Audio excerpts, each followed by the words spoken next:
আমরা দেখতে পাচ্ছি পুলিশ, আনসার এবং বিজিবি সদস্যদের পাশাপাশি বিশেষ বাহিনীর যেই সদস্যরা রয়েছেন তারাও কিন্তু পুরো এলাকা কর্ডন করে রয়েছেন, যাতে সর্বোচ্চ নিরাপত্তা, এই জানাজা স্থলের সর্বোচ্চ নিরাপত্তা নিশ্চিত করা যায়।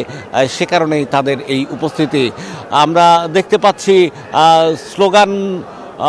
স্লোগান দিতে দিতে, মিছিল করতে করতে মানুষ এসে সমবেত হচ্ছে। তারা শরিক হতে চায় ওসমান হাদির যে নামাজে জানাজা, সেই নামাজে জানাজায় আজ বাদ জোহর অর্থাৎ দুপুর 2টার দিকে এই জাতীয় সংসদ ভবনের যেই দক্ষিণ প্লাজা সংলগ্ন যে মাঠটি রয়েছে সেই মাঠে তার প্রথম নামাজে জানাজা অনুষ্ঠিত হবে বলে আমরা জানতে পেরেছি, এবং এরপর তার মরদেহ নিয়ে যাওয়া হবে ঢাকা বিশ্ববিদ্যালয়ের কেন্দ্রীয় মসজিদে।